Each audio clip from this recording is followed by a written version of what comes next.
G'day listeners and welcome to the Doctor Who show for the month of December. I'm Rob. I'm Dave, and what a couple of months we are having here at the Doctor Who show, Rob.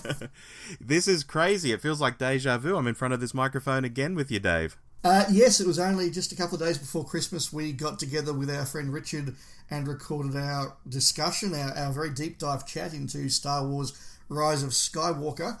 We're going to be back in front of this microphone in about a week to discuss episodes 1 and 2 of Series 12. Plus, we've got some other things coming out across the next couple of months. It's a busy time. Thank you, listeners, for joining us, and I hope you're enjoying the content. What are we going to do in this episode? We thought we'd do something different. Yes, given that we have so much to do, so much going on, we thought rather than doing a very deep dive into something, as we normally do, whether it's a season or a Doctor or a story or a topic or whatever, we would have a bit of fun and do something a little bit lighter maybe than what we normally do. And so we decided to ask our listeners for just a bunch of questions that we could chat about for 3, 4, 5 minutes each and just sort of see where that takes us. And I must admit, Rob, I was a little nervous when I pitched this because I thought, what if we only get 2 questions? But we've done very well. So thank you to everybody who sent in a question via whatever means. And we will smash through them shortly. And hopefully it's just going to be a bit random, a bit exciting. And we'll go from there. Absolutely. But first we'll kick off with some news. So the first piece of news is basically that Season 12 is coming out. Mm-hmm. I think we need to mention that. We do. And it's interesting because since we last spoke, there's been a lot of trailers, a lot of articles. For example, there's a headline in this article I've got in front of me, "This Doctor Who preview hints at how Jodie Whittaker's Doctor will be tested." And there's a lot of that sort of stuff coming out. My big takeaway from it all, Rob, and I've mentioned this before, is the trailer seems to say, hey kids, you weren't quite sure about the last season. Well, this time we've got monsters, and we've got lots of explosions, and so come on, it's going to be a lot of fun. Let's just do it. It's almost like they're sort of doing a new series version of Season 5, I reckon. Yeah, it's really interesting, Dave, and if I can draw parallels to Star Wars, it's almost like last season was The Last Jedi and this season is The Rise of Skywalker. Chibnall's out there on the front foot saying, hey, we've got the Jadoon back, we've got Cybermen back, we're going to do this, that and the other. It's more almost for the fans, almost an appeal to the fans to almost come back to the show, is how I'm reading it. Yeah, not just the fans, I think, but also some of the general audience who maybe were a little bit more ambivalent to the last season as well.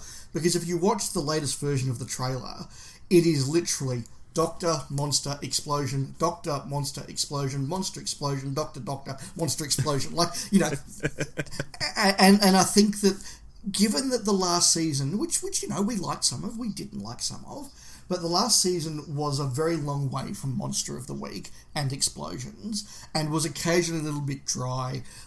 You know, it had the historicals, which I really liked, but, you know, and they kind of a couple of times inserted a monster because you needed a monster, but it was kind of an afterthought monster. And maybe there was a bit of a feeling that was a little bit dry and a little bit, dull is too strong a word, but dull adjacent, I guess you could say.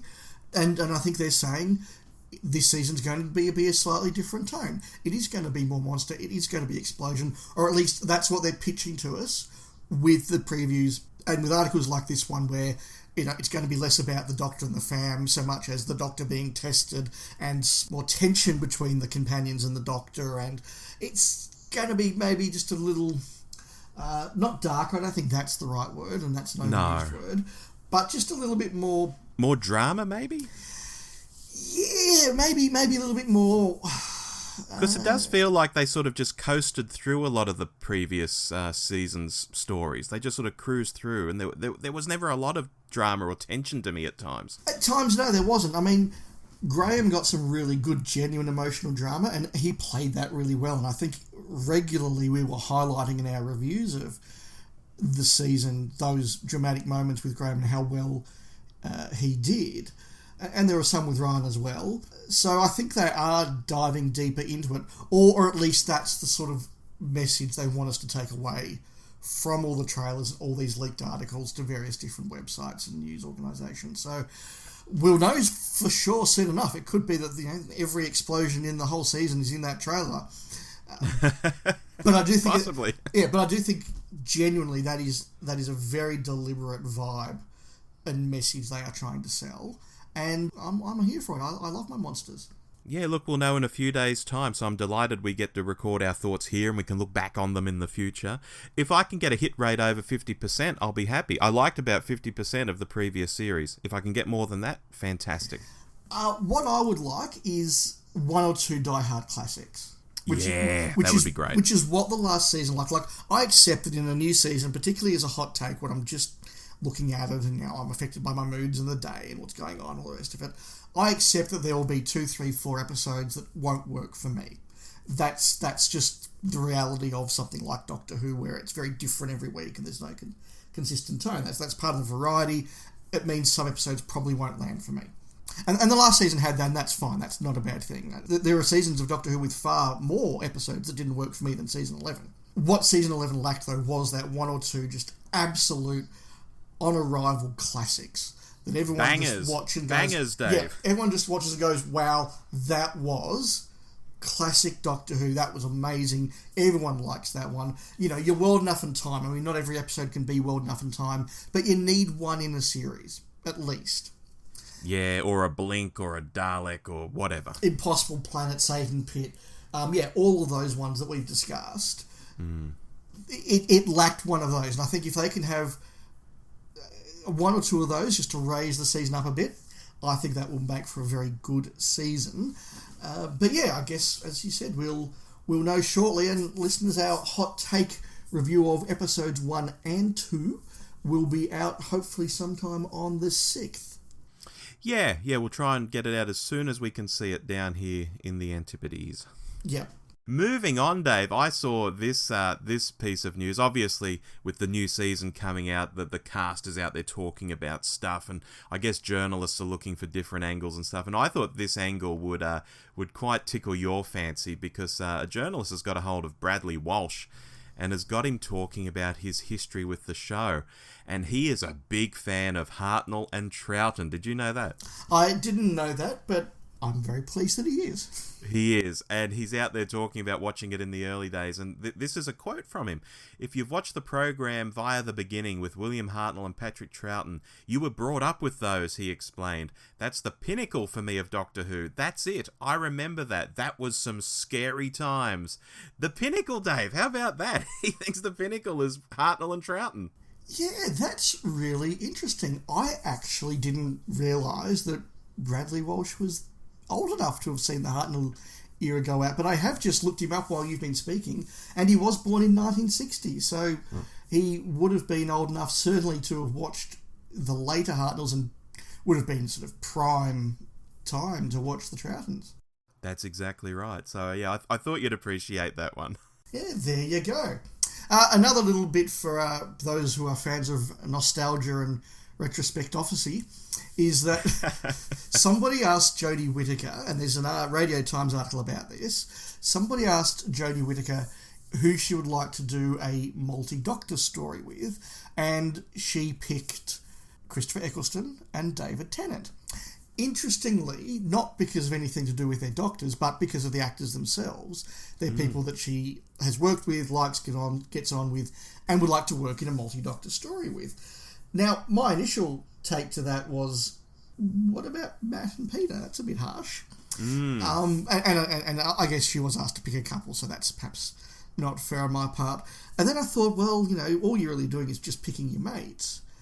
But then I thought, maybe that's actually not a bad way to do it, because if the thing that we want from a multi-Doctor story is that really good, genuine interaction between the Doctors, Troughton and Pertwee in the 3 Doctors, or Davison and Herndl in the 5 Doctors, that interaction between the characters, what better way to do that than have 3 actors who are good mates and have a good relationship and let that move and shine and flow onto the screen. So yeah, actually I thought it was a pretty neat idea. All hypothetical, of course. Oh, for sure. And obviously she worked with Tennant on Broadchurch, but Eccleston, I think, is more of a stage sort of situation. I'm not sure they've been in a TV series together. I could be completely wrong, but I remember watching YouTube videos of them on stage together back when she was selected as the new Doctor, and I was getting a sort of a fanboy thrill, like, oh, there's the 9th and 13th Doctors interacting on stage. Isn't that fun?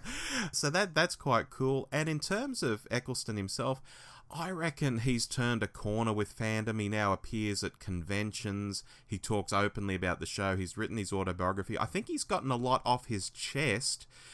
Oh, look, it's hard to say whether he would really come back, but I'm leaning more towards a yes than a no at present. He just seems to be turning that corner, and if it's someone he's worked with like Jodie and the script's right, maybe he's of a mind to do it over the next 5 years or whatever. And that's the point that I was going to make. If the overture came not so much from the production team but from the lead actor, that might be something that would help to get him on board. The only other question this raises is Jodie looking to stick around for a few more years? There's no reason why a multi-Doctor story has to be an anniversary either. I mean, the two Doctors prove that. So maybe if they need to bit of a bang or a bit of a spark for the next season and Jodie's still hanging around, that could be the big spark, maybe. Lovely segue, talking multiple Doctors though, for our final piece. Sylvester McCoy's been out there in the press just talking about stuff, and he got queried on what Paul McGann's first series would have been like if it had have moved on from the TV movie to have been a show being made out of Canada, I guess. And he starts throwing around ideas that, oh yeah, they would have brought back Ace for sure and past Doctors. Now, I don't know how much of this was ever carved in stone, but he says the producer, who was Philip Siegel, who is an Englishman and who loved Doctor Who, it was in his dreams of the future of the show that the other Doctors would have popped in and companions and all that kind of stuff. So I guess there was no scripts or anything written, not even script treatments, but Sylvester seems convinced that there would have been some multi-Doctor stuff going on in that McGann series that we never got. And that would have been a lot of fun, I think, because as he points out, he says, you know, not just himself, but Colin and Peter and John Pertwee was still around, I think, then, he says. Well, no. Pertwee died the month that the telemovie came out, so he wasn't. Quite right. No, we can rule Pertwee out, but no, I think the others would have been quite keen. And given that it would have been a big budget US-style production with 22 to 26 episodes a season, like the Treks were doing at that time, and Buffy and all the rest of that, there would have been that capacity to do it. And there would have been that quest to fill those slots with a lot of different things, and I think they absolutely would have done it. I mean, we all know the way that US television works, or particularly worked back in the 90s, where you had your sweeps period and your ratings periods, and all TV shows would just be looking for that gimmick to get them up in sweeps, whether it's the Daleks returning or an old Doctor returning or something, they would have done it. And they might have got Tom Baker. I mean, they would have had far better than the BBC did, the capacity to just drive a dump truck of cash up to Tom Baker's house and say, we'll fly to Vancouver first class, pay you a shed load of money, and all you need to do is be in 45 minutes of television. I think Tom would have taken that. Oh, look, Dave, it's the great lost era of Doctor Who for mine. Even if it only lasted a series or two series, as you say, these would have been longer series. We would have had a bunch of stories from that era. It would have been its own beautiful little thing. Again, even if it got cancelled after a year or two. It is a shame. I think there would have been a lot in that. Doctor Who made with US money would have been interesting. We also would have been made with US ethos to some extent. As much as they tried to put the British ethos in, it's very hard to do that whilst you're in Vancouver and working with an American production company. So it would have been, I think, a very odd season, and I think it wouldn't have sat very comfortably alongside the rest of Doctor Who. But you're right, it would have been its own wonderful little thing that could have been quite fun. Yeah, because looking back, now that we have New Who, that's its own thing, and the classic era and the wilderness years and the books that came out there and Big Finish, Doctor Who is sort of fragmented into all these different things, so it wouldn't really matter. At the time, it would have seemed like anathema to us. It would have been like, oh my God, what's happening? And I'm sure Terrence Dicks would have had some words for it as well. Based on what he thought of the TV movie alone. But what could have been? Absolutely. But look, that's the news, and as I said, we haven't got a lot because the new series is about to start. Woohoo! Yeah, and indeed, woohoo, that is the big news. following on from that, we would normally do short topics in an episode like this, Dave, but because we have so many listener questions and even some listener mailbag at the end of the listener questions, we're going to eschew that this week. It's shelved, but obviously short topics will return in the new year. So, with all that said, Dave, are you ready to dive into this listener forum, I guess we could call it? Absolutely. So, a whole bunch of questions, quick, short, fun answers. Let's go. Alrighty, I think you're going to lead us off, Dave.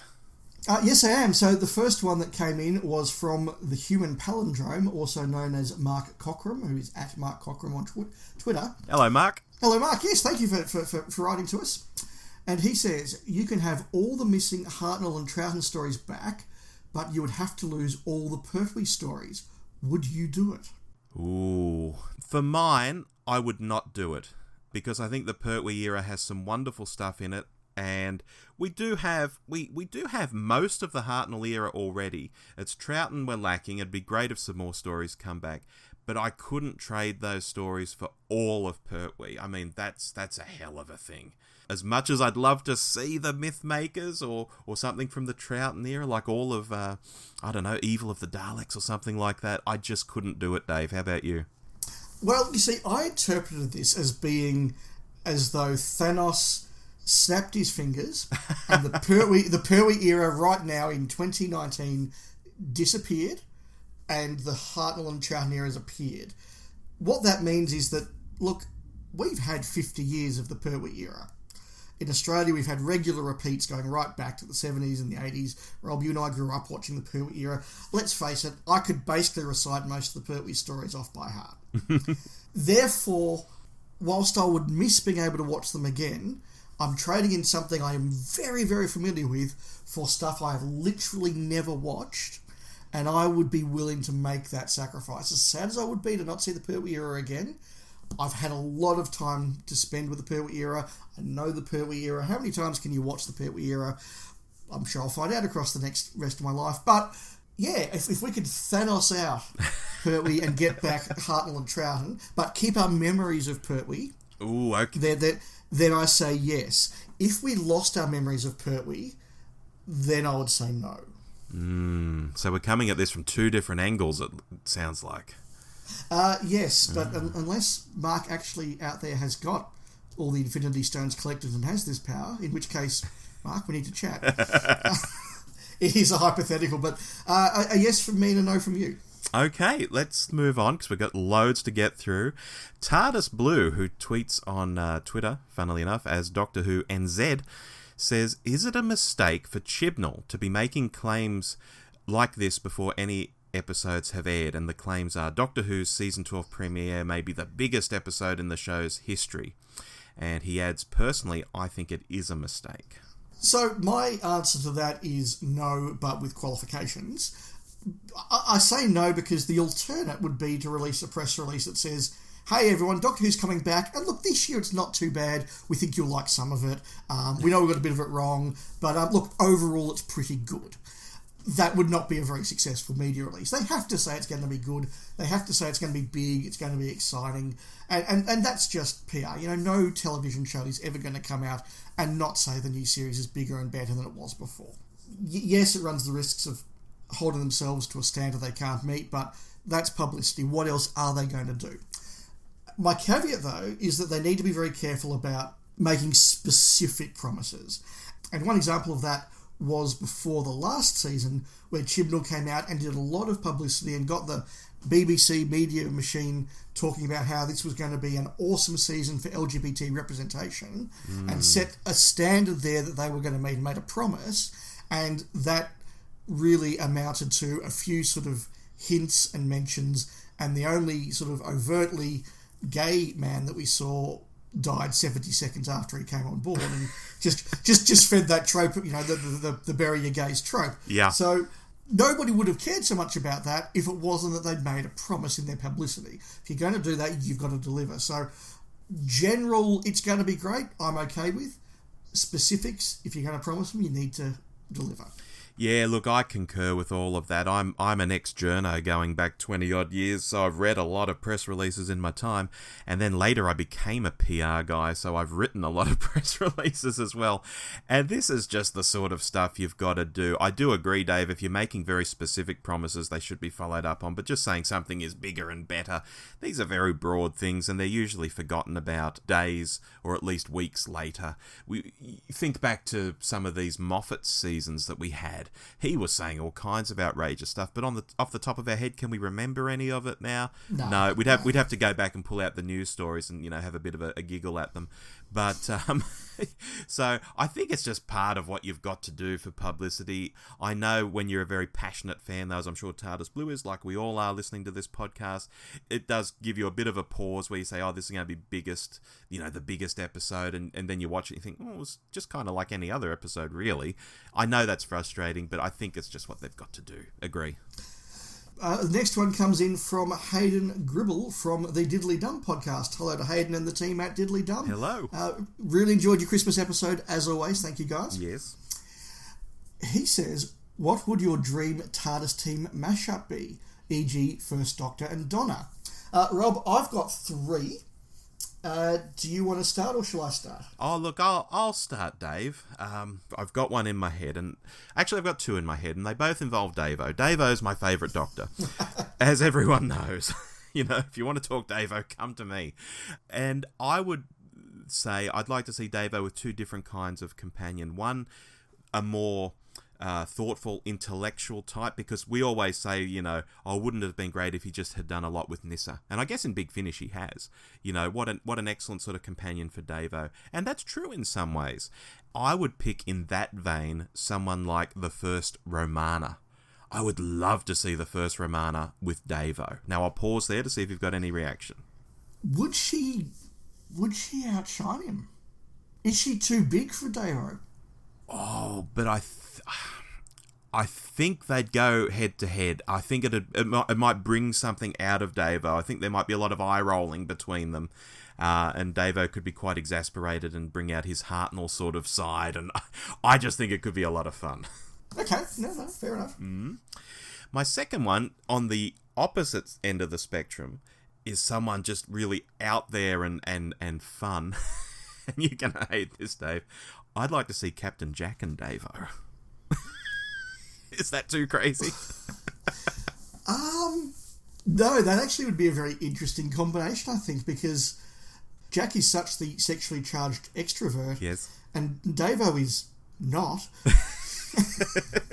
It'd be like the Odd Couple in space, Dave. That would actually be a very interesting sort of take. And, Davo was a very young, pretty man at the time he was in Doctor Who, and I don't know, how would Jack cope with travelling with a doctor like that? That could be interesting. I could just imagine, the episode of Doctor Who. We always used to get in the Davison era, that bit where they'd open and Nyssa and Tegan were in the bedroom doing something, whatever, and instead it opens with Davo and Captain Jack just, colouring each other's hair. Fantastic. I had 3. Okay. So I'm going to start with the 7th Doctor and Ian and Barbara. Oh, okay. Because, partly Hayden said we need to be picking, our dreams, and my dream would be to see anything with Ian and Barbara. Yeah. But I thought about the McCoy Doctor, that sort of arch manipulator, that darker Doctor. What would he be like if he had Ian and Barbara rather than Ace, who would call him out on what he was doing and weren't as easily manipulated by him as Ace was? And I think that would have actually been a very interesting dynamic that might have tempered the 7th Doctor a bit. But also I think that McCoy and those two would get on very well together and would be quite interesting. Can I jump in there and say, is that thought in any way coloured by remembrance of the Daleks and some of the people McCoy works with there back in the 60s, one of whom is almost Barbara? Yes, I think that it is a little bit. I think that shows just how well it could work. Yeah, that's what I'm thinking. The 3rd Doctor and Bill. Oh, now that's good. Imagine Bill working with UNIT, working with the Doctor, all the gadgets, all that discovering the universe. I'm going to make you into a scientist. And look, in some ways, Capaldi was a bit like Pertwee. I think he was more like Tom than he was Pertwee, but he had Pertwee-ish characteristics. So that I think makes it an easy fit as well. But, you know, Bill is my favourite companion of the new series, and I really love the Pertwee Doctor. And I just think they would work so well together. And even Bill, I think, with the Brigadier and Benson and Yates would be quite good, because she's such a strong personality that wouldn't conform to the Brigadier's idea of what an assistant should be. And that would be, again, an interesting dynamic. I like it. And my final one, Hartnell, Adric and Vicky. Hartnell, Adric and Vicky? Because... Oh, wow. I've said before, Adric is at his best when it's him and the Fourth Doctor, and there's that mentor relationship. Yeah. Imagine if that mentor-Telemachus relationship wasn't the Fourth Doctor and Adric, but the First Doctor and Adric. That would, I think, take it to a whole new level in the way that he did have that relationship with Vicky. And I think having Adric in there with Vicky as well would just, again, soften his edges a bit. But I think that would be a really, really good dynamic, and the best sort of dynamic for Adric. Dave, I wouldn't have thought of that one if you gave me a year to think about that question, but that would actually work. I think that would work. Yeah, I think so. Fantastic. All right, for this next question, Dave, I think we're going to need a little help, because I don't believe you've played any of the Doctor Who RPGs, have you? RPG being role-playing game? Correct. No, that question probably gives away that I haven't. I'm aware of the Time Lord one being in the shops back at the time when I was buying all the new adventures, but I never bought it. I've played a few sort of, you know, Dungeons and Dragons Hero Quest type games, but not a lot, and certainly no Doctor Who's. I haven't tried any of them. Yeah, look, I'm in the same boat. I've never played any of these, although I have played role-playing games in the past, even live ones with, you know, a dungeon master sitting at the end of the table and rolling dice and the whole, you know, kit and caboodle. But Doctor Who ones, no. So I think we're going to need Richard for this one. Yes, that would be a very unsatisfying answer if we just left it to us. So let's phone a friend. Yeah, let's phone a friend. Where's his number? Okay.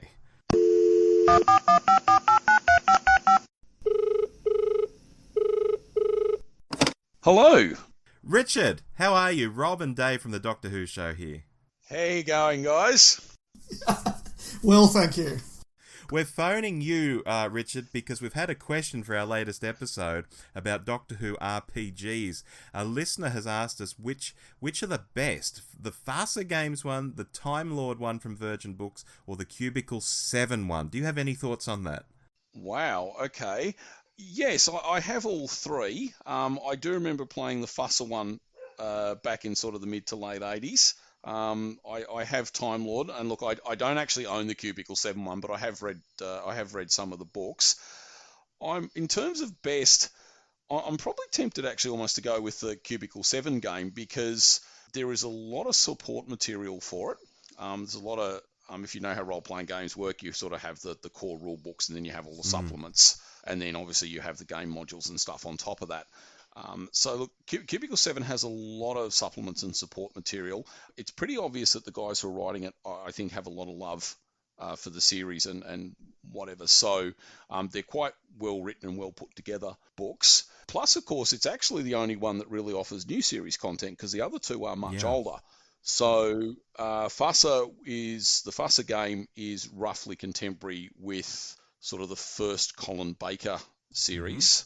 So we're talking about 85, 86. And there is actually a thing in the Fusser game where the very first printing of the Fusser game had Colin Baker material in it, which wasn't covered by the license. So they actually had to do a reprint, removing all the Colin stuff from the later prints. Do I smell a rarity for our listeners to be looking for? Potentially, yes. Unfortunately, I don't own the Colin Baker version, but yes, the very first print run did apparently have Colin Baker stuff in it. Having said that, though, look, I do remember quite liking the Fusser game. I do own all of it. I have actually got all the supplements and all the game modules they put out for it.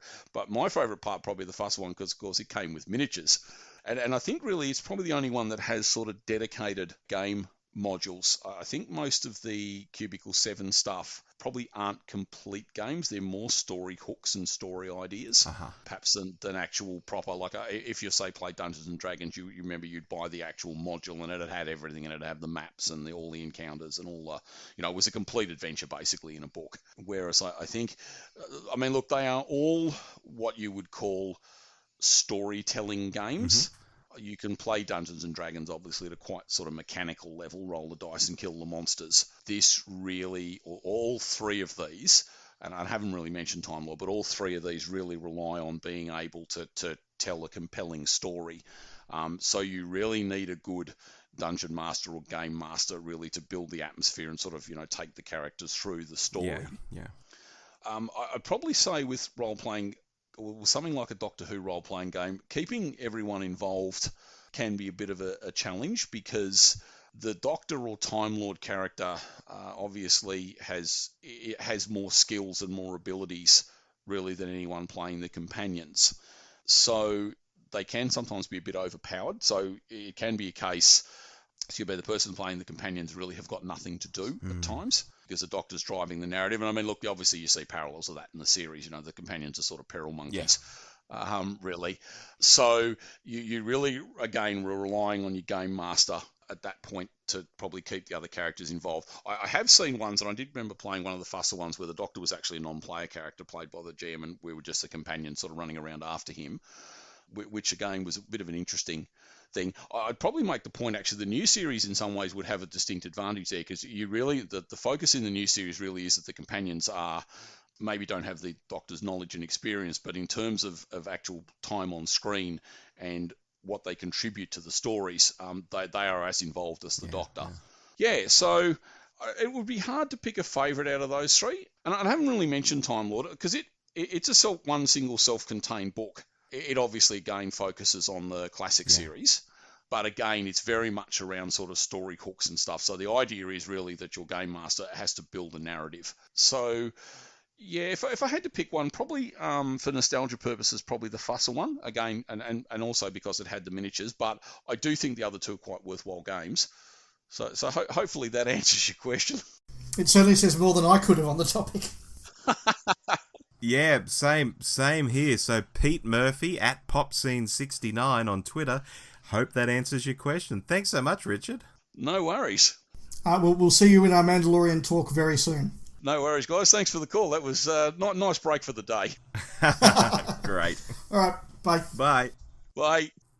So after that, we have one from Patrick Howe, who says, Merry Christmas, Rob and Dave. Oh, thank you. Thank you, yes. I'd be interested to hear your views on the TARDIS interior. Why do we not see other rooms more often? Why do we never see the crew eating?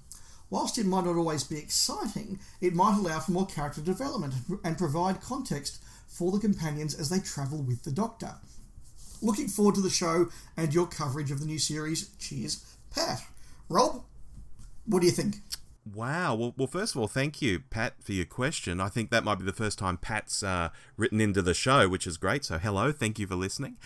I think I'm going to hark back to something we were talking about in the news. This has really just come to me since we had that discussion. And that's, in a long American series of 20 plus episodes, I think you can do stuff like people hanging around the lunchroom at school or on the spaceship in the crew quarters, whatever. I think you can do that. If you're watching Firefly or something, that's very normal. And I think maybe if Doctor Who had done that longer sort of series, we might have seen that kind of thing, people hanging out in their rooms, eating and so on. I think, though, when you've got these 45-minute episodes, as much as I love the TARDIS interior and I get very excited about it, stories set in the TARDIS, and there are so few of them, I think the stories have just got to rattle on, and people standing around eating cereal out of a bowl or whatever isn't always that exciting. But if you have a longer series and it can breathe a bit, yeah, that's great. I like that. But I just don't think the series is long enough, the episodes themselves or the series itself is long enough to really accommodate that kind of storytelling. It's nice, but I just don't think we can get it in there. Yeah, I'd agree with that. I'd make a couple of other points as well. Certainly there is stuff hinted at that goes on in other rooms and that sort of life things are going on. I mean, not to be crass about it, but Rory and Amy did conceive a child whilst in the TARDIS. True. And that was, that was the whole premise of what created River Song and all that sort of thing. So that was implicitly stated to have occurred in the TARDIS. So clearly there are other rooms that sort of thing can happen in, and they are living some sort of a domestic life at some point whilst travelling with the Doctor, as I guess are others.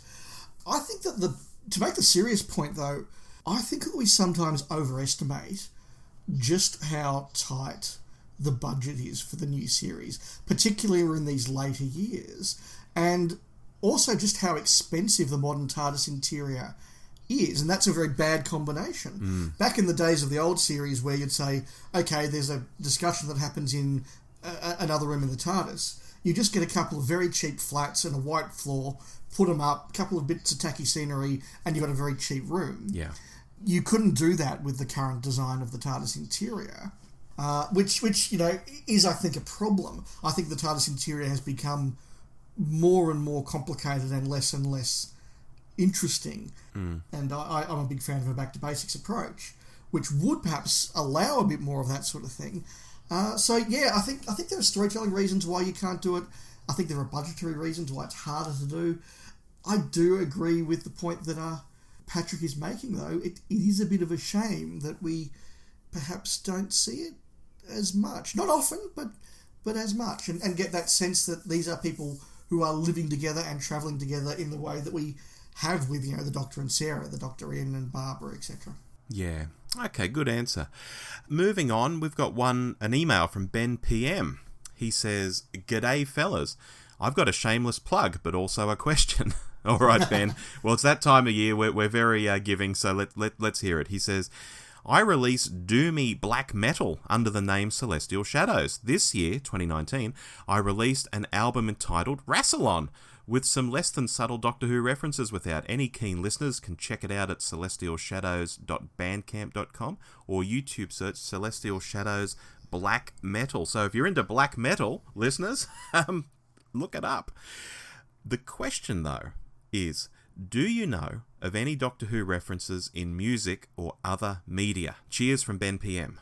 I immediately went to an album cover from around about the year 2000, maybe the late 90s, that had the Mondas Cybermen on the front. Oh, yes. Now, I can't remember for the life of me what it was. It was a band, it might have been Spider Bait, but it was that kind of a band. And given that they also released a cover of a Goodies song, it could well be them, or that just could be influencing my memory. References in non-Doctor Who music, though. I mean, obviously there's references in Doctor Who music, Doctor and the TARDIS referenced the Daleks because it was Doctor and the TARDIS.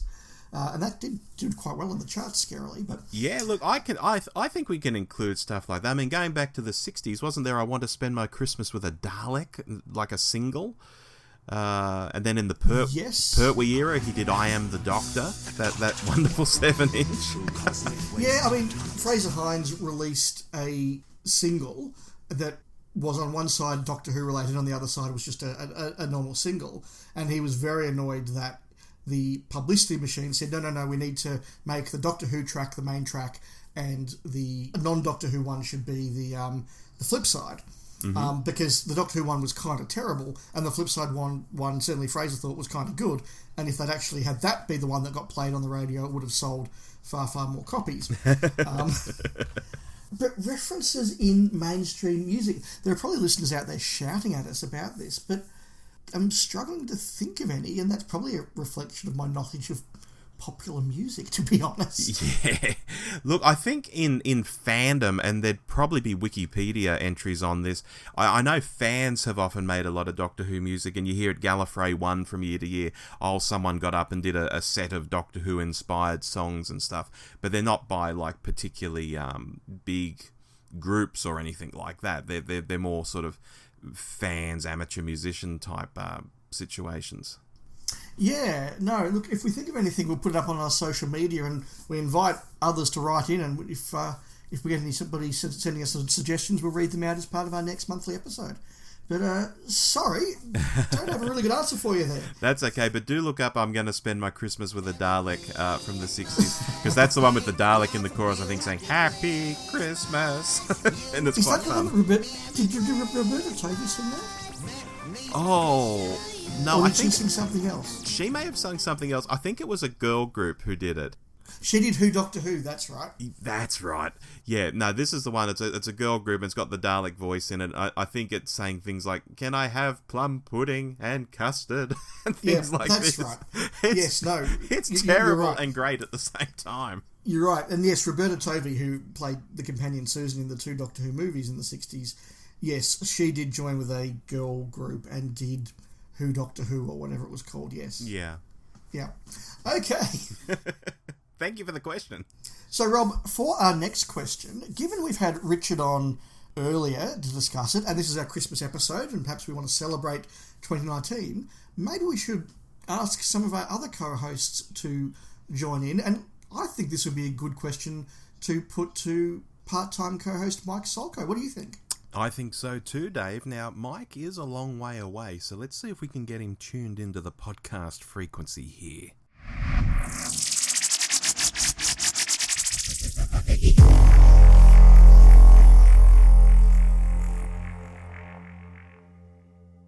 Dave? Rob? Can you guys hear me okay? Alright, let me try this.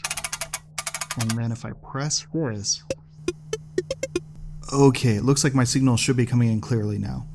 This is Michael Solko. I've been a contributor to the Doctor Who show in the past. I've sat in for Dave a few times when he's been out, as well as I used to host a podcast called The Time Scoop, which was a Doctor Who podcast regarding a Doctor Who draft. People would kind of come up with creative storytelling ideas for the draft. So it's still out there. You can find it if you look it up. Unfortunately, the controls are really rusty over here. It's been a few years, and I'm kind of having to burn the power of a sun, as well as a few missing Series F4 episodes.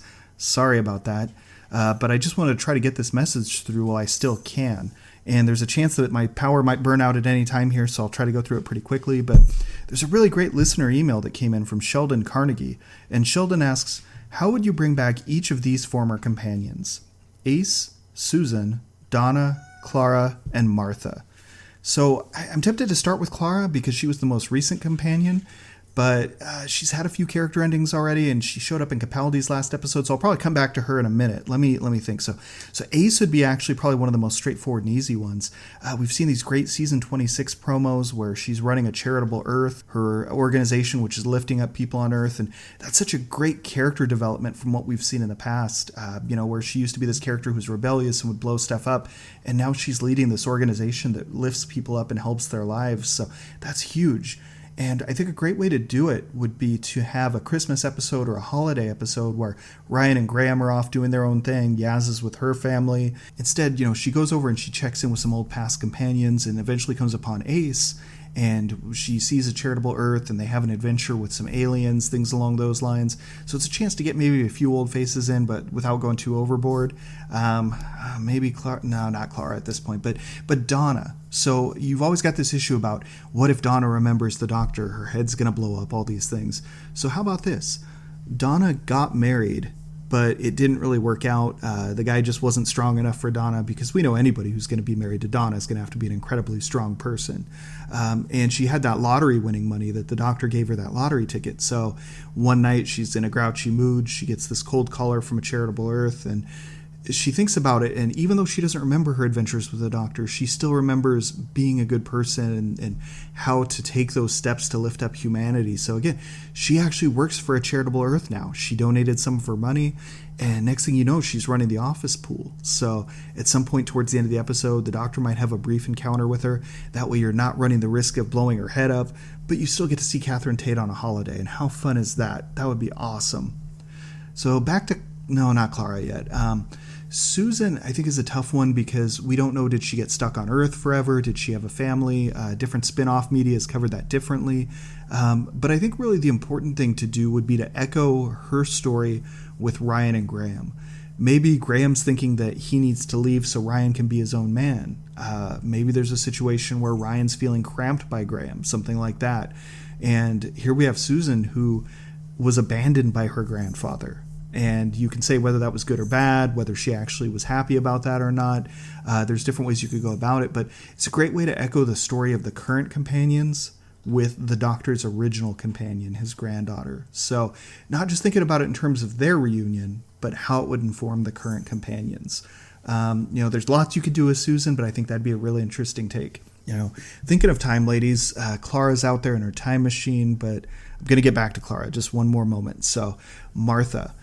We've seen Martha as an adjunct member of Torchwood at some points, but Torchwood's really kind of in a shaky situation right now. They've got their audio adventures, but they're not really a TV company right now. They're off doing their own thing. So what about Unit? We've seen her take part with Unit in the past. We've seen that she's still doing some soldiery stuff. We know that she has the possibility and the opportunity to lead people. She's really great at it. So let's have Mickey and Martha running unit. Martha number 1, Mickey is her number 2. Let's have her running unit. And I don't mean we have to kick out Kate Lethbridge Stewart and Osgood and those folks. They could be leading unit somewhere else. Doctor Who really enjoys going on their holidays right now, so maybe they go overseas and they run into some old friends who are now running the unit division in that area. And it's another chance to see the growth of those characters, and for the characters who we have currently on the show to see what life might be like after their time with the Doctor. So that would be a really cool idea. So now, getting back to Clara, my idea for that is... Well, that was Mike Solko breaking up just as he was about to get to something about Clara, perhaps fortuitously, Dave. Yes, but expressing some views very subtly there that I must admit I have a lot of sympathy for, so I enjoyed that, Mike. That was very well done. Awesome. It's a really interesting area because I think our fanish hearts want to see these companions back, but I'm not always sure that it's the right thing to happen. And certainly when you're looking at the older companions, it's very hard to do. You look at Susan in The Five Doctors, she's nothing like, either in looks or personality or character, what she was when she left at the end of Dalek Invasion of Earth. I mean, time passes for actors and actresses. So unless you can really work that in, and I think in Susan's case you could, and make it about that would be very interesting. Or a story about how Ace has moved on in her life over the last 30 or 40 years is the story that our fanish hearts want. It would probably be very cool, but would it really be what we want, or would it just sort of show that we can't have that? Yeah, it's a tricky one. You know, as you say, as fans, we want this stuff, but is it for the best? I'm not sure, but I did enjoy how Mike would actually do it. I thought they were quite good. Yeah, look, it's a fun thing to speculate about, and I mean Martha, I would happily have back. I think Martha's really good. Clara, not so much. Shall we move on? Yes. What have we got next, Rob? Next, Dave, we have a question from one of our co-hosts. It's Richard, who answered one of our questions earlier, so this is getting very meta. Richard asks by email, is having the Master in every story of Season 8 overkill? No. Short answer. and no, for a number of reasons. One, I've got to say, when I was a kid, I didn't notice the Master was in every story. He just was, and it was great. And every time there'll be that moment of, Thascalus is the Greek word for master. I was like, oh my God, the Master! Like, it worked for me. It was wonderful. Secondly, there is no such thing as too much Roger Delgado. So, you know, who cares if he's in every story? It's Roger Delgado. But thirdly, as we actually discussed in our Pertwee episode a couple of months ago, I really do genuinely contend that there is a proper, genuine arc that goes across the Master's story in Season 8 that starts with the Master just showing up and wanting to have a bit of fun with the Doctor and mess with the Doctor and almost kind of gain the Doctor's respect. It then gets to the point where, in Colony in Space, he actually says to the Doctor, I want to share the universe with you, and the Doctor rejects that, and that is when the Master sort of switches gears and says, right, I am now the spurned friend, and I actually just want all the power to destroy the world. And I think there is a genuine arc across that. It starts with the introduction of the Master, ends with him being captured and arrested by UNIT. I think it works. And even in there, you get half a story in Colony in Space that doesn't have the Master in it. You get very good plot strands in Claws of Axos that don't involve the Master. And let's face it, the stuff with the Master in Claws of Axos is by far the best stuff in Claws of Axos. So, yeah, I'm very, very cool with it. Yeah, it's interesting. I mean, there are so many ways to look at it. You can't have too much Roger Delgado. You're right, Dave. Also, knowing in hindsight what we know, that he wouldn't be around for much longer, it's wonderful that so many stories were recorded. So there's a bunch of Roger Delgado Master stories out there, even though technically he wasn't around for that long with the series. I do wonder what it would have been like, though, as a viewer back in the day in the UK, and week after week after week after week for a huge chunk of the year, this guy comes up as often as the Doctor. Would it have seemed strange, Dave? I can't see how it wouldn't have seemed strange. Yeah, and maybe our view of this is clouded by our Australian experience, which is that the Pertwee era was repeated so often that, you didn't have season 8, you just had the Pertwee era. It was shown at that stage generally 5 nights a week. So season 8 went by in a couple of months, and before that you'd had season 7 and it flowed straight into season 9 and then season 10. So whilst there was a number of master stories kind of in a row, there actually was a lot of not master stories, whereas in England, you're right, it would have been just that season, 1 episode a week over 6 months. That would have dragged it out more, I guess. Yeah, I have no way of knowing what that would have felt like. So, look, I lean toward, is it overkill? No, I don't think it is. You're introducing this new major character, and he's very good. But yeah, there's that little tickle at the back of my head that's like, what would it have been like? I don't know. Hard to answer. We'll keep going. We have another one from a regular correspondent, and that is Rob Kelly. Thank you again for all your writing in over the course of 2019, Rob. Yeah, thank you. He says, I have a signed copy of Day of the Daleks, the Target book, by Tom Baker. I assume you mean signed by Tom Baker, not written by Tom Baker, because if you've got Day of the Daleks written by Tom Baker, I want to read that. That'd be akin to those... in the 90s, wasn't Spike Milligan doing books like Frankenstein according to Spike Milligan and Wuthering Heights according to Spike Milligan? It'd be akin to that sort of thing, wouldn't it? That would be wonderful. We need to make that happen. He goes on to say, I found the book at a second-hand bookshop years ago and bought it for $2.50. Wow. Tom Baker has personally signed it to the previous author and dated it 79. Did Tom Baker come out to Australia in 79?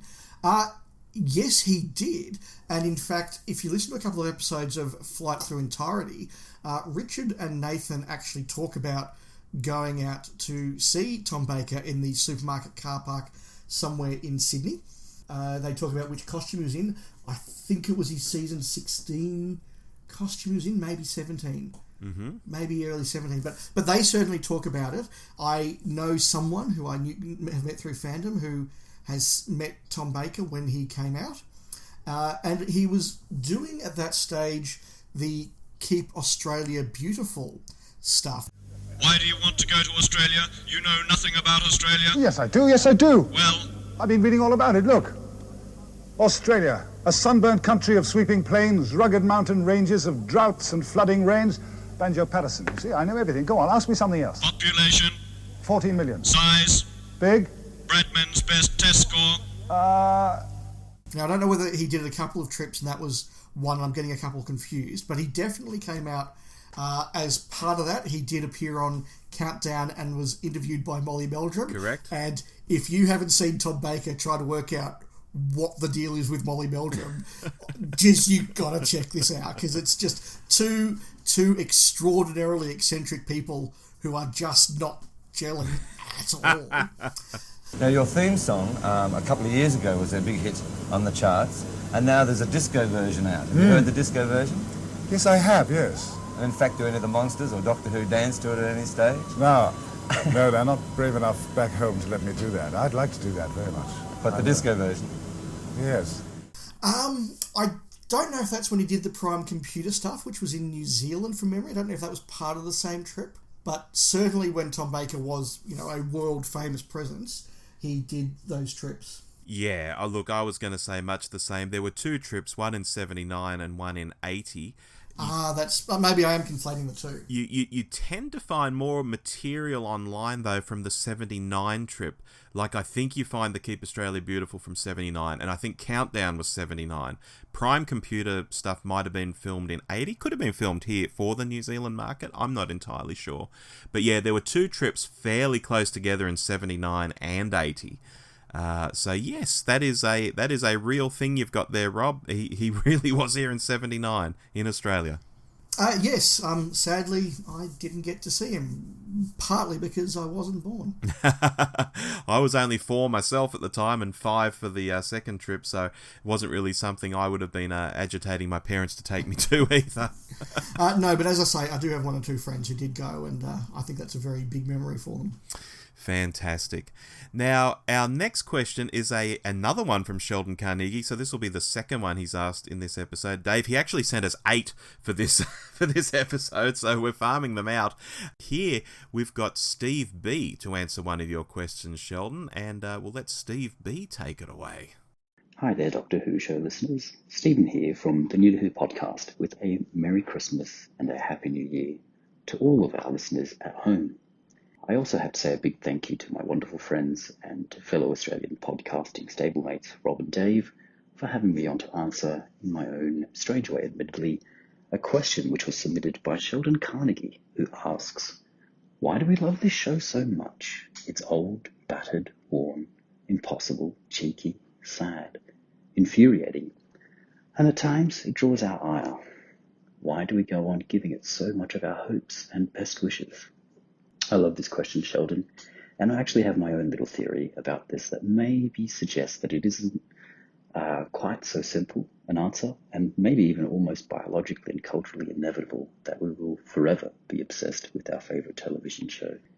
To explain why, I have to go back to where it can be first be seen to occur, in the Western literary tradition at least. So the second oldest text after Homer's Iliad is his Odyssey. It's the story of the lost king Odysseus, desperately trying to make his way home after the sack of Troy. It's the story of a wanderer who long ago left his home after a calling he could not disobey, who has experienced many of the wonders and dangers of the known and unknown worlds, and who now finds himself much changed, wiser, sadder, but also infinitely richer for those experiences. And Odysseus is not alone in this tradition of the wanderer far from home, for there are legends from throughout antiquity and since that speak of a figure, half human, half divine, who conquers death. The myths tell of a stranger without a home, and about a man with 1,000 faces who mysteriously arrives, seemingly out of nowhere, just the most incredible and wonderful things, and then, before anyone can thank him or even ask him why, he disappears into ether from whence he came. Her travails are enormous, and the obstacles she overcomes are monumental, almost impossible.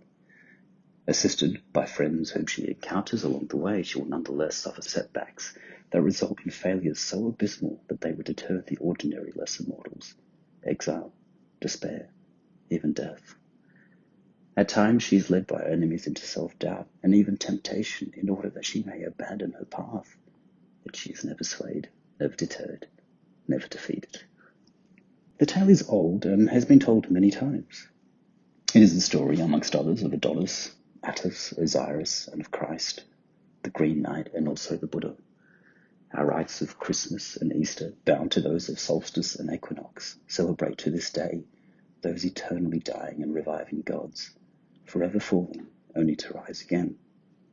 It is argued that the legacies of these strange gods persist because they simultaneously echo and resolve the subconscious preoccupation of the human mind, the one question that has stood since the dawn of time, the oldest question that can never be answered. Who am I? For all our edifices and outward symbols of civilization, endeavour and progress, that Neolithic voice, forever fearing and always asking that same question, can neither be silenced nor resolved.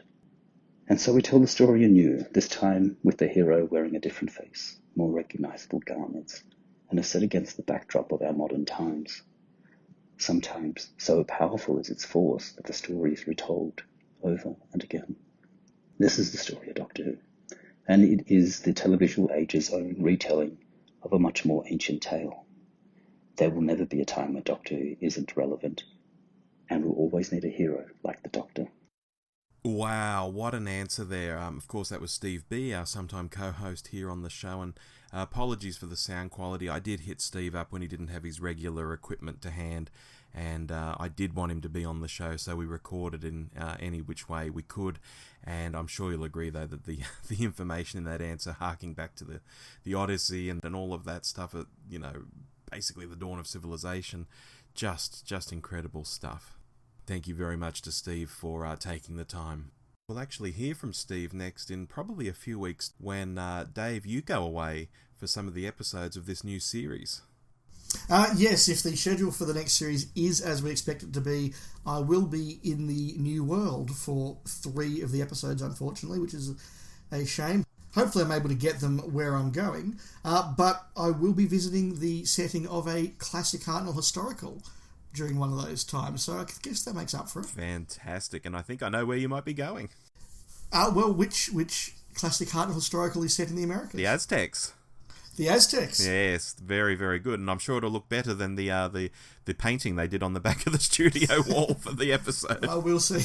We'll see. Anyway, great answer there from Steve. Dave, we could spend an hour, we could spend a whole show talking about this topic ourselves. It was a great answer to the impossible question. Yes. I might just leave it at that for mine, but if you've got anything further.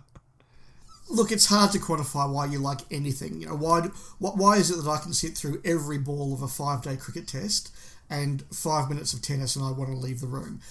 Why is it that some shows appeal and some don't? Look, Doctor Who has great writing. It's imaginative. It's innovative. It goes all the way in different places in time and space. But other shows have great writing and great actors and great imagination.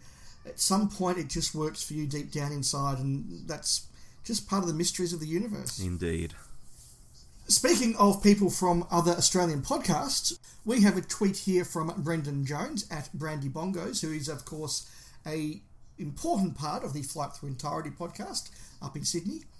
He says, "Why the actual hell did Davros not open his eyes for 40 damn years? Answer with diagrams and without mentioning the Time War." Diagrams could be tricky on a podcast, which I think is why he asked that.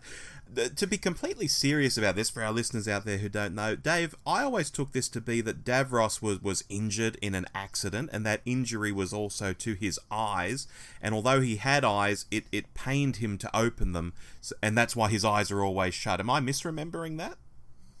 Well, my memory has always been, and this is probably based in large part on Ben Aronovich's novelisation of Remembrance of the Daleks, which does have a chapter that flashes back to Davros becoming Davros as we know him, and he does talk about the burnt out cinders where his eyeballs used to be, or words to that effect, which I'd always taken as gospel, but I guess it is only in the novel.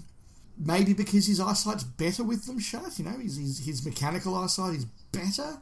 Maybe if he opens his eyes, he's still getting the feed from his other eye, and it causes him to, get some funny visions.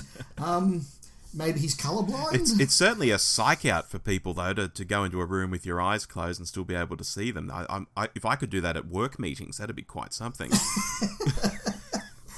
I don't know. Look, I hated it at the time, but it's one of those things now I think we just kind of have to laugh at, really. Yeah, look, there are so many questions about Davros. Obviously, you look at the other people from his race who haven't mutated into Dalek mutants, and they look very humanoid, whereas he has this very stylized, can we say, kind of face. Like there's angles and shapes that just aren't natural to his people at all. Davros is a very weird sort of design. Becomes a bit more organic as time goes on. The Terry Malloy Davros looks a bit more malleable, almost like his flesh has melted a bit or something like that, and the lips are getting dark, like the Emperor in the new Star Wars film, and all of that. It's weird though, and obviously he does open his eyes in the new series, so he definitely has eyes. Oh, lovely blue eyes, as I recall. Yeah. Weren't they? Yeah. It's a mystery. His eyes, his look, everything. It's Davros. Maybe he had eye augments put in at some point. Ooh, that's a nice thought. Maybe. Yeah. I don't know. I think we're looking too seriously at what is a very funny question. Yeah, thank you, Brendan, for the question. It was a good fun one. Okay, next one. Baz Warrington via Facebook. Just wondering... Oh, this is a non-Doctor Who question, Dave, because we did ask for those as well. Just wondering if you have ever watched a show called Farscape. For me, it's up there with Blake 7 as the greatest sci-fi show ever, and it was made in Oz with a mainly Aussie cast. Dave? Look, props for saying that Blake 7 is the greatest sci-fi show ever. Good call. Very, very good call. I hope you're all listening to Spacefall, the Blake 7 podcast, which will be back in 2020. No, I actually haven't seen it, and there's two reasons for that. At the time it came out, I didn't have, or the family didn't have, Foxtel or whatever the particular carrier was that Farscape was broadcast on, so it kind of missed me.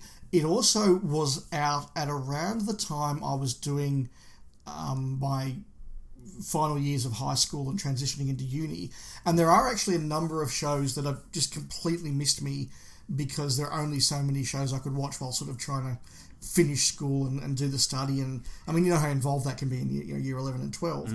The X-Files is another one, for example, that I probably would have got into had it been 5 years earlier or 5 years later, but I just didn't have time to get into the X-Files. I kept up with Babylon 5, I kept up with Deep Space Nine. You would have kept up with Buffy, I'm sure.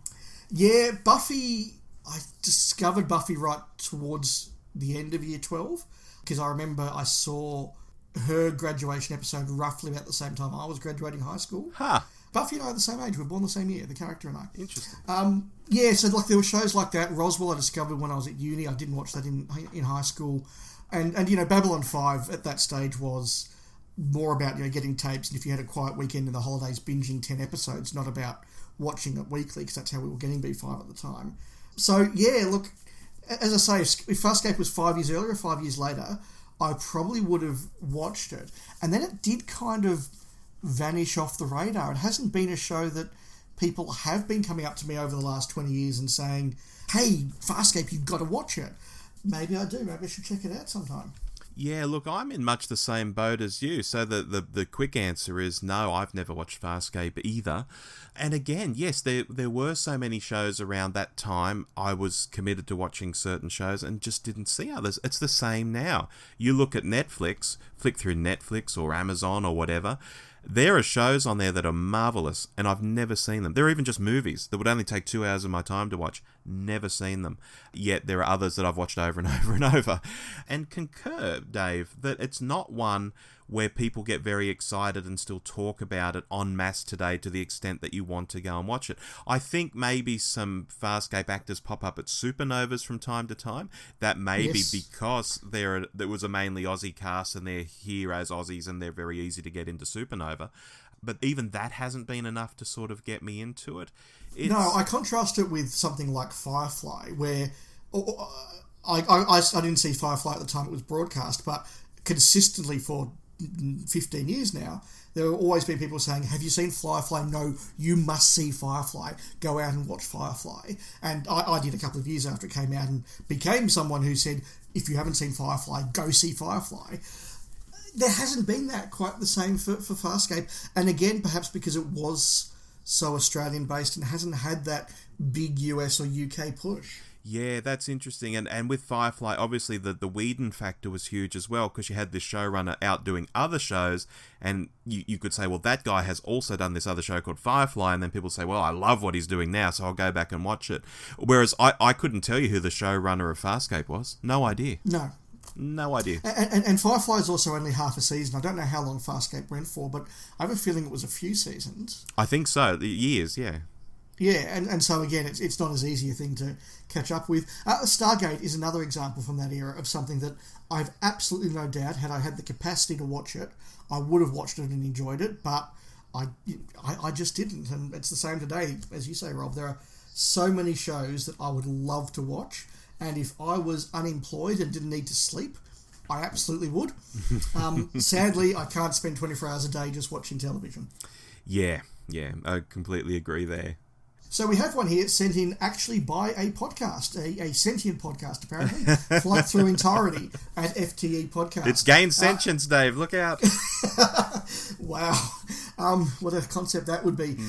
Look, I've just finished listening to their discussion on Series 3 of New Who, and I must admit, it hasn't changed my views on some of the episodes, but it's really changed my perspective on a few, and I've thought about some of those, particularly stuff like Utopia and Sound of Drums and Last of the Time Lords in a very different way, because they've come at it in a very different way, and so that's very interesting. But their question is, which is the best Cyberman story of the classic series, and why is it The Invasion? Well, it just so happens that I do think The Invasion is pretty damn good. Let's analyse it, Dave. What makes it good? Unit, Cybermen, a plot that actually makes some sense. It's not just Cybermen trying to bash their way into a base. Kevin Stoney used Tobias Vaughan. Yes. Location filming. Epic, classic, iconic location filming. Yes, that's what I mean by the location filming. It's just wonderful to look at. It feels like a film, and it's so very sad that some of the episodes are missing. Yeah, I mean, to go back to the premise of their question, what is the best Cyberman story of the classic series? The Invasion is absolutely up there as a contender, and possibly the winner. I think Tomb would compete with it. Yeah. I think Earthshock could compete with it on the right day. But yeah, the Invasion's up there. Certainly in the 60s. Yeah. Look, I'm happy to go with the Invasion being the best, but as I say, Tomb competes with it. I really like Tomb. I like the Moonbase as well, but the Invasion's better. and yeah, it just works. It is epic. It is interesting. It is powerful. I mean, some of those scenes with Vaughn and Packer, the scene with Professor Watkins where Vaughn goads him to shoot him, the stakes are big. I mean, this is a story that actually has characters pop over to Russia to get Russia to help us defend the world.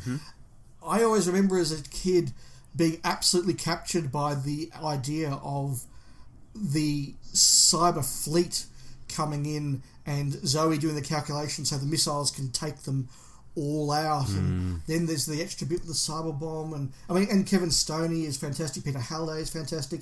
It's the first story with Brigadier Lethbridge Stewart. That's right. As a recurring character. It introduces Benton. It's so good. It is so good. I want to go watch The Invasion now. All right, that's the end of the podcast, everybody. Thank you. Bye-bye. We'll just stop while we go and watch The Invasion. Dave, our next question, now that we're back from watching The Invasion, is a third one from Sheldon Carnegie. So, Sheldon, you got 3 in this episode. All of your questions, they were great, and maybe we can return to some of them in the future as well. And this is one that we'll actually answer, rather than tossing it out to one of our co-hosts. Sheldon asks, if you had your way, what themes, stories, kinds of companions, or tones of writing would you introduce to Doctor Who? Well, I could cheat here and say, go back to the episode that we recorded with our friends from New to Who, where we actually did discuss this topic and all pitched our ideas for a new series of Doctor Who. That's true. I'd forgotten about that episode. So I'd encourage you, Sheldon, if you haven't listened to that, to go back about 2 years now, I think that was, and listen to that. But I would definitely be looking at ways to expand the horizons of the show. I would want some really good classic historicals. I would want some wonderful Blake Seven-ish space adventure. I would have a lot of monsters. In terms of themes, monsters a theme? Monsters is a good theme. I think so. In terms of companions, I would have somebody who was contemporary but not English. Maybe an Australian, maybe an American, a South African or something. I would go for that. Tones of writing, as I say, I would kind of mine what I love about classic era Doctor Who, and I would probably try and do a homage to 60s Who. As I say, monsters and historicals and really wild adventures, obviously with a modern take and a modern spin. That's my 1 sentence or 2 sentence summary of Sheldon's question. Rob, what about you? Yeah, look, thinking back to that episode that you've reminded me of now, I went for a very 60s spin in terms of the Doctor and companion and maybe some of the settings and stuff like that. That was what I was talking about then. But to give a new take, yeah, look, I think a real space opera-y kind of series, a whole series where the Doctor loses the TARDIS and they're stuck. Loses the TARDIS, loses the Sonic, has to live in a very, I don't know what kind of universe it could be. Obviously, there might be some big evil empire or something going on, a resistance movement, and they just move around planets and have these adventures in the one time frame. Although they may move around space on ships, they might stow away on ships, or they might get on resistance ships and zip around, and it's just one big unified story across the 10 or 12 episodes or whatever. I think that could be a lot of fun, and something quite different for the series. I think different in terms of they've not done, like 10 episodes of space opera all put together. The closest we've got, I guess, is what? The War Games or Trial of a Time Lord, which isn't remotely what I'm talking about, in terms of long stories. Frontier in Space, Planet of the Daleks, does that get closer? Oh, it gets closer, but I'm think more like Man in the High Castle, Dave, where the Doctor's in that universe, getting around, having adventures in Berlin, the US, and so on, but on a galactic scale, different planets and so on. Daleks Master Plan? Maybe an updated version of that. I think that would be a lot of fun. I do love historicals too, but we seem to be getting more historicals lately, so that's not a new or, big need for me because I'm already seeing those on screen. Companions, yes, would love to see companions from places other than the UK, although I appreciate maybe that they've got to hire from the UK and then it's someone doing an accent perhaps, and that can be problematic, so they just stick to what they know. And tones of writing, it's all about adventure for me. Adventure. I'd be happy if they did Indiana Jones in space every week. That's the kind of stuff I really, really enjoy. Yes. The reality is, of course, that I am terrible at writing fiction. Not bad, I like to think, at writing non-fiction, and so unfortunately any episode of Doctor Who I tried to write would probably end up reading more like some sort of political analysis piece, which wouldn't be interesting for anybody, so this is extraordinarily hypothetical. Right. So we have a question that was left on our Facebook page from Jeff Waddle. Hello, Jeff. And he writes, probably easy to answer due to my, brackets, our age. If you could see all classic Who and new Who never existed, would you have that right? Yes, I would. Rob, would you trade all of New Who away? You're going to fan us out New Who, but you get to see all of classic Who. Oh, that is so tough. But you know what? I'm going to go against the grain and say no. And the reason why is if we never had New Who, Doctor Who would remain this classic series. And that's cool. We have classic Star Trek and stuff. People look back on that fondly. But we would never have a modern series driving forward new fans and stuff. We might still have novels and things like that appealing to older fans, but it would never be in the zeitgeist again. It would never be something special for that 6-year-old or 7-year-old. And maybe it's just the spirit of the season getting to me, but I like seeing that new generation go forward, and to do that you need a new series. So yeah, I'll trade off seeing the Mythmakers ever for, for having New Who exist and excite new kids as they grow up. Yeah, there's two ways I could answer the question, selfishly or generously. Selfishly, would I give away New Who in order to see Evil of the Daleks Master Plan, The Massacre, Marco Polo, The Mythmakers, Fury from the Deep, Abominable Snowman, Power of the... You're making it hard, Dave. To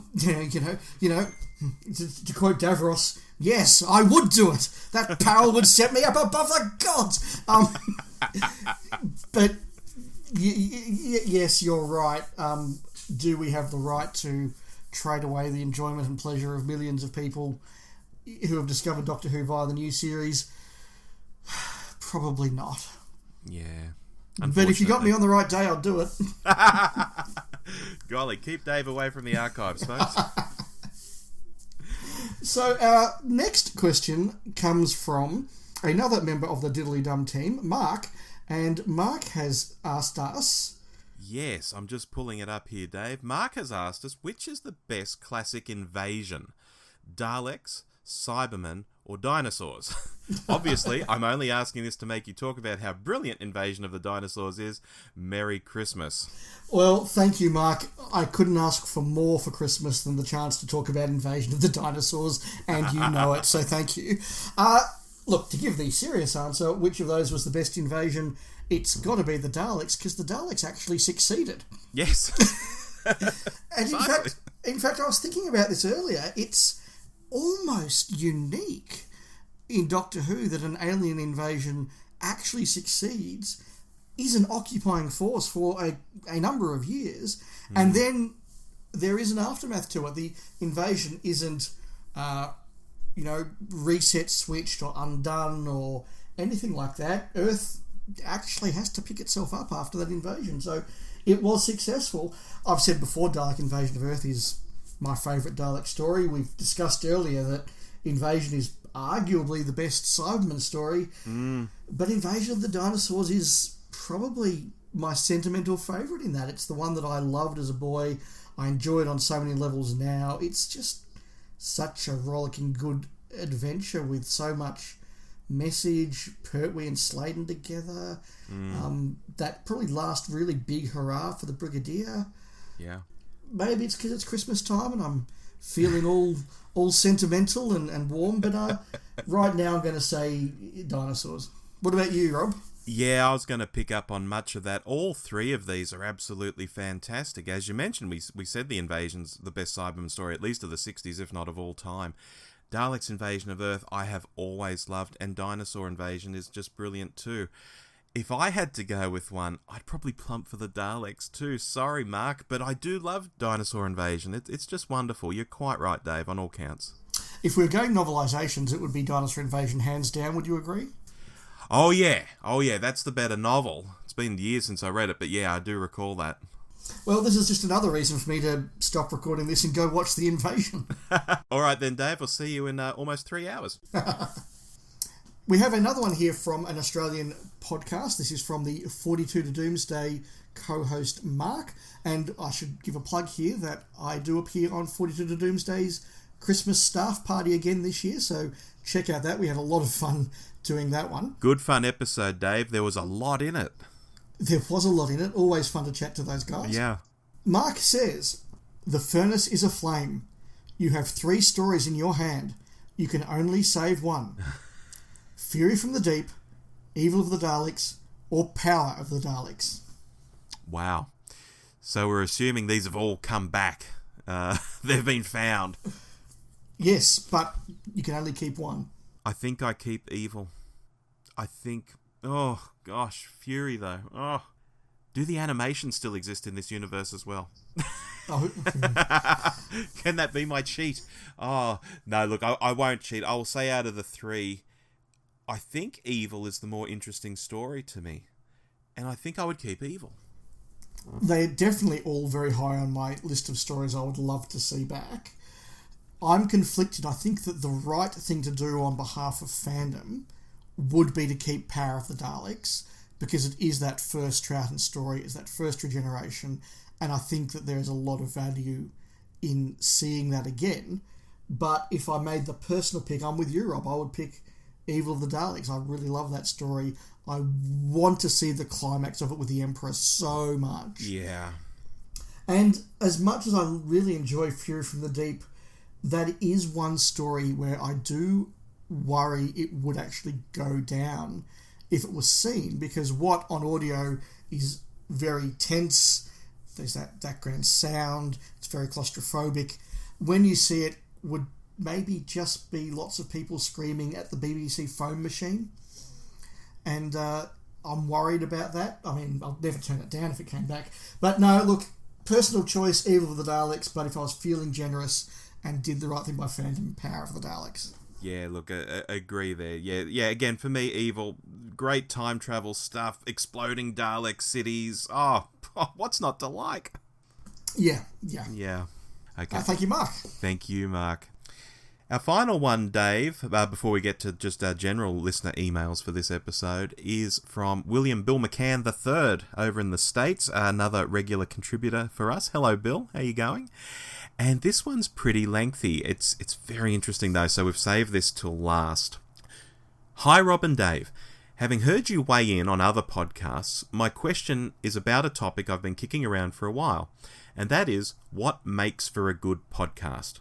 What is it about a podcast that engages your interest or motivates you as podcasters to giving another podcast a listen, and what keeps you coming back for more? My shortlist includes descriptors like energetic, accurate, entertaining, educational, and interactive. I can amplify these if you like, but would rather add to my list of 5 a quality I have trouble reducing to a single word, which is probably best put forth as a question.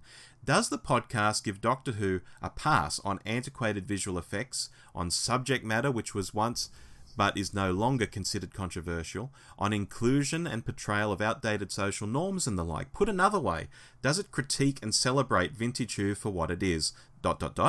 a product of its time. Some podcasters devote way too much time to superimposing today's collective social conscience onto television that's more than half a century removed from current norms. There's nothing wrong with looking in a mirror to see what's behind us, to see what came before, but to judge the past by today's standards effectively negates what progress we've made in the meantime. There's wisdom in learning from the past, but leave it where it belongs, in the past. So there you have it. Obviously, your podcast satisfies all of my criteria, which is why it's one of my favourites. I look forward to your thoughts on the subject and your next podcast. Until then, happy holidays and happy travels from Blue Box Bill McCann III. Well, there's a question, Dave. It's a very interesting question and potentially a loaded question for us to answer, given that we are podcasters. And what makes a good podcast for me is, in essence, very, very simple. And that is a conversation that I want to be a part of. The best podcasts for me are the ones where the people on the podcast are engaging in conversation, and I find myself, because I always listen to podcasts in the car on my commute, I find myself taking a hand off the wheel and starting to gesture at the speaker and trying to interrupt them and trying to be involved in their conversation because I'm so engaged and I want to join them. And that, to me, is what makes a really good podcast.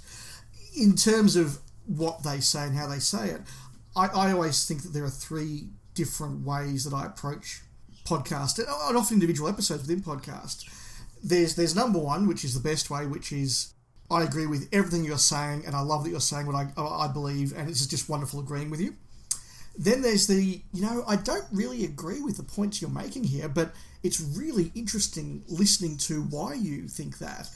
It might be that they think a story I love is no good and why they think it's no good, or it might be that the reverse or something like that. That's always interesting.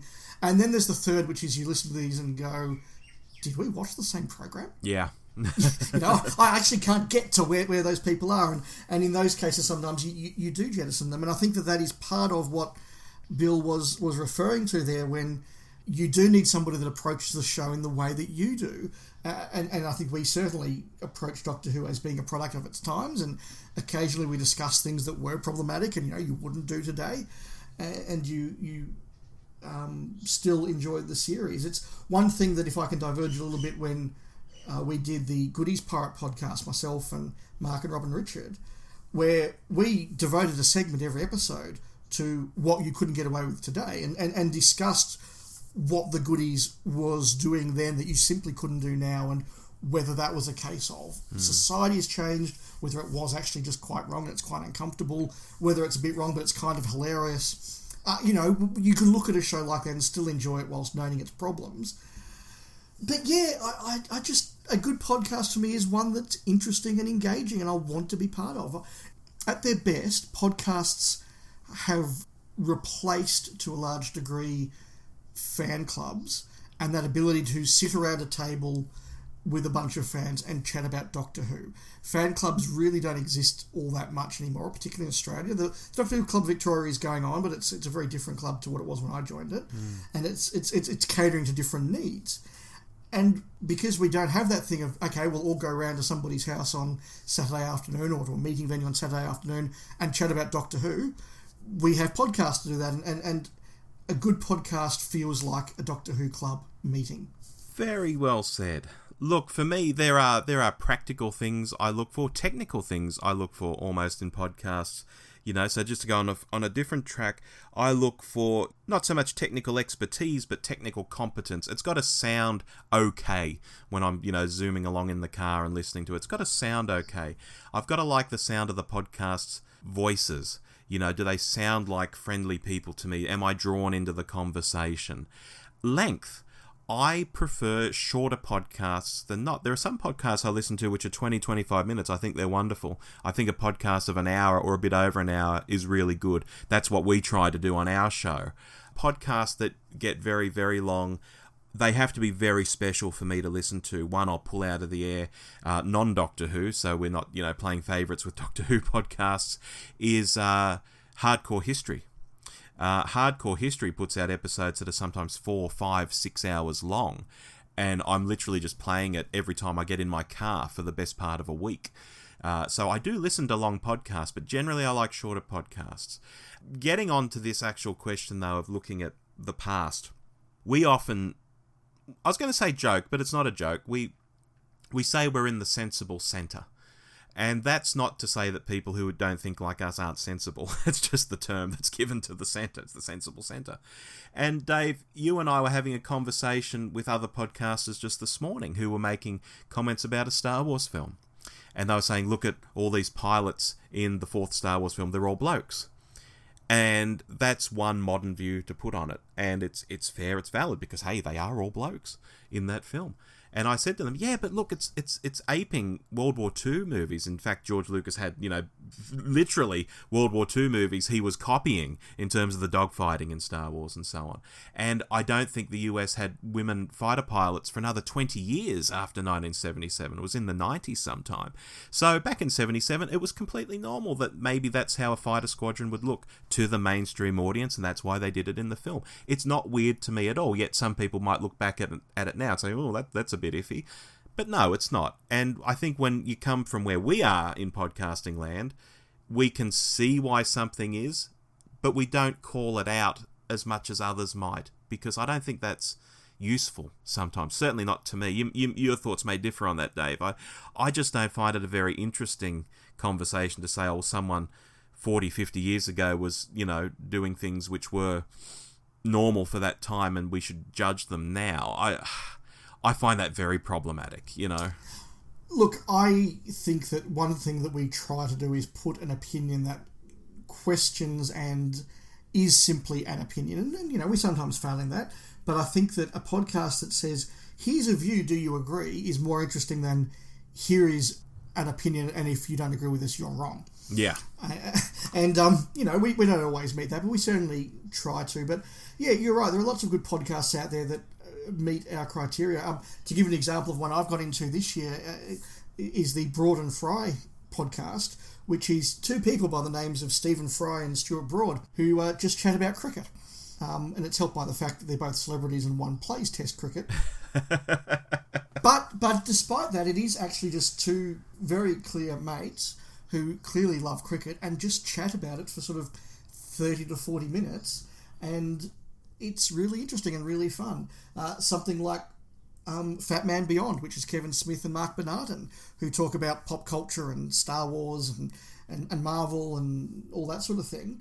Again, that goes for a little bit longer because they have some audience interaction. It's filmed live. But that's, again, just two mates who just chat about something they love and give their views. And sometimes you go, gee, I really agree with their take on that. And sometimes you go, I don't agree with their take on that at all. But yeah, it's an interesting take. And that's what I love in a podcast. Yeah, look, completely agree with you there. I'm just flicking through some of the podcasts I listen to. I won't start reading out a big list.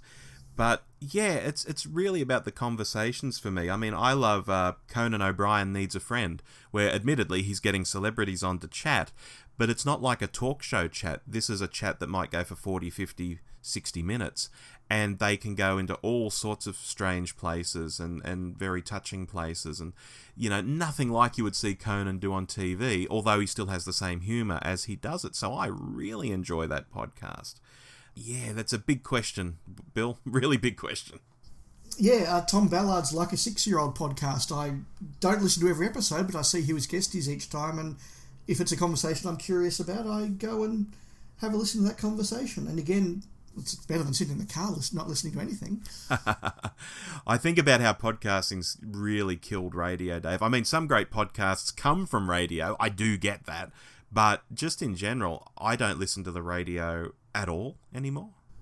No. If there's something going on in the world that I want to hear about, or there's sport, I will flick the radio across. But no, generally now I listen to a podcast. I mean, or I listen to music. I mean, why would you let a DJ pick what music I listen to when I could pick the songs for myself? Yeah, precisely right.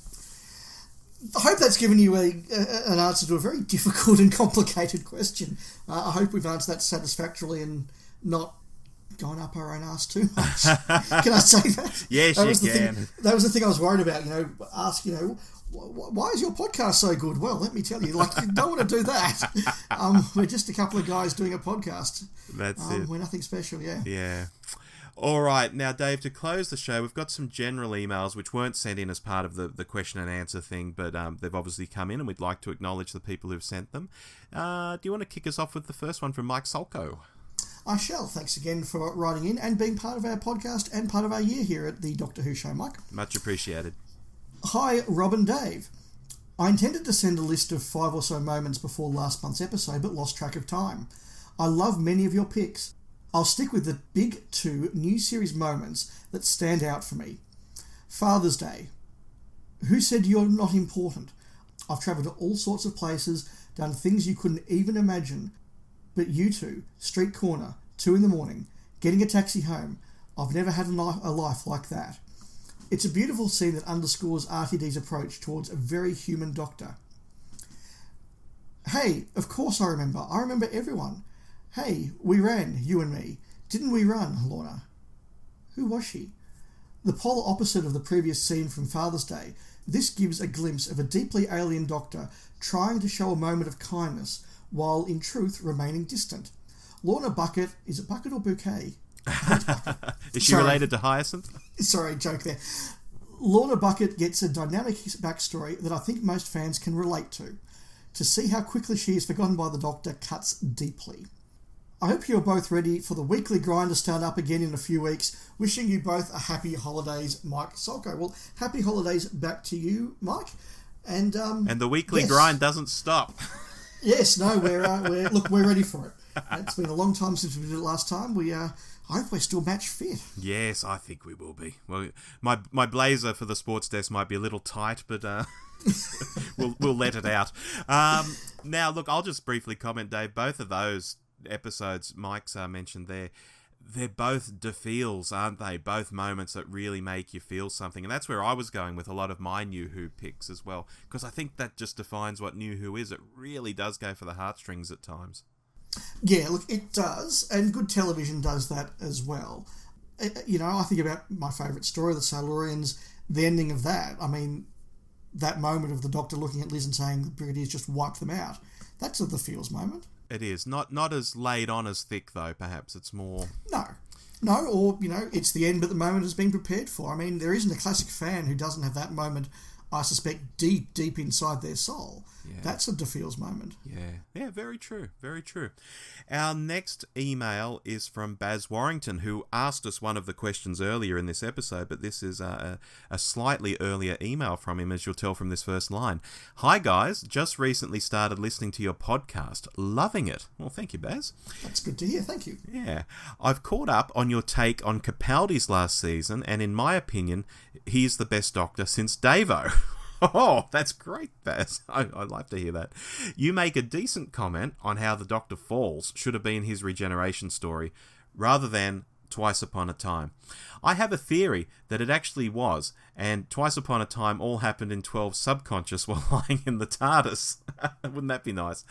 Maybe it's because I'm of a similar vintage. I remember the last 2 Tom Baker seasons pretty clearly, and vague memories of Leela. I left fandom during the Colin Baker years and didn't really come back. Couldn't stand McCoy and still don't. Ooh, that's controversial. I just listened to one of your episodes talking of stories over 6 episodes and how someone should edit them down. Well, I had a go at Inferno and got it down to a 2-hour movie version. I've done the same with Blake 7 too. A couple I've uploaded to YouTube. Keep up the good work. Dave, have you seen any of these Blake 7 edits? No, we'll have to go look for them, and we can circulate them on social media so that we can have a look at what Baz has put together. That's really interesting, and I do like the idea of Twice Upon a Time being some crazy dream the Doctor has while he's unconscious on the floor. That makes me feel good. And a 2-hour Inferno. I'm down for that. Yeah, I mean, how long is it?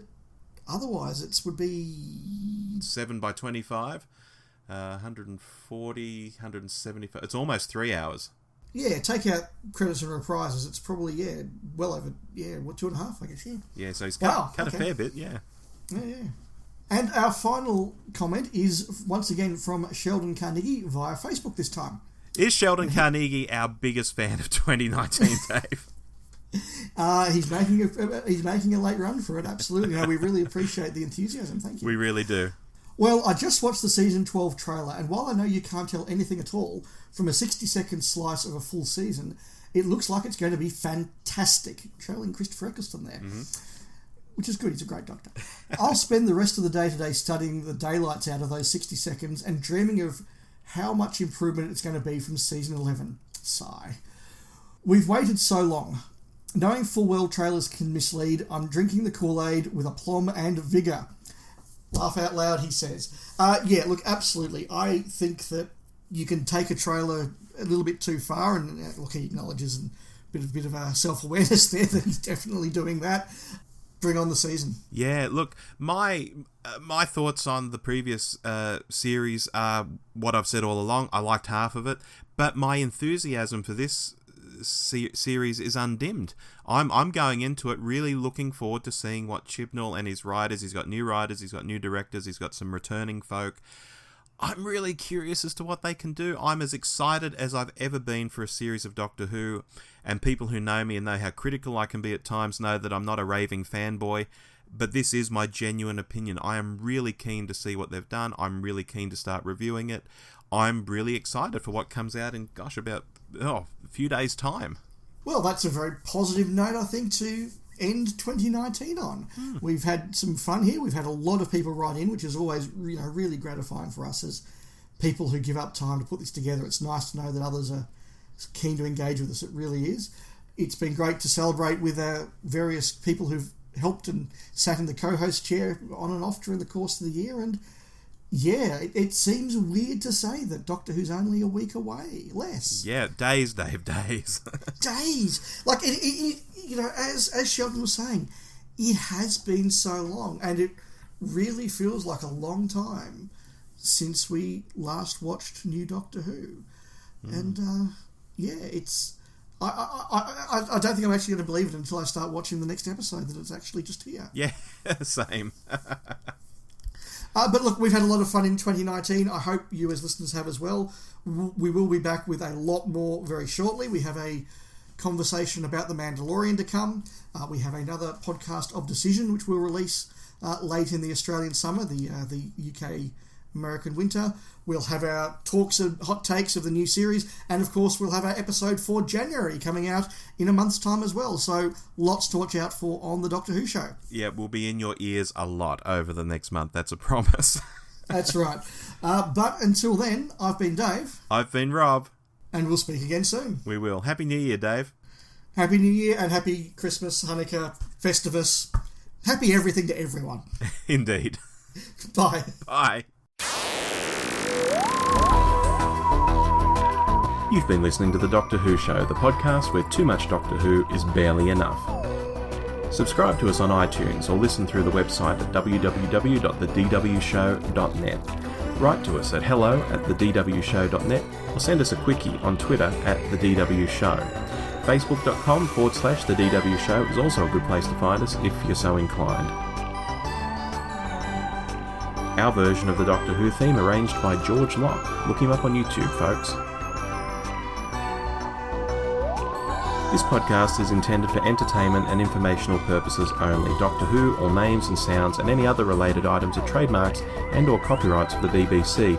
All other trademarks and trade names are properties of their respective owners. The official Doctor Who website can be found at www.bbc.co.uk/Doctor Who.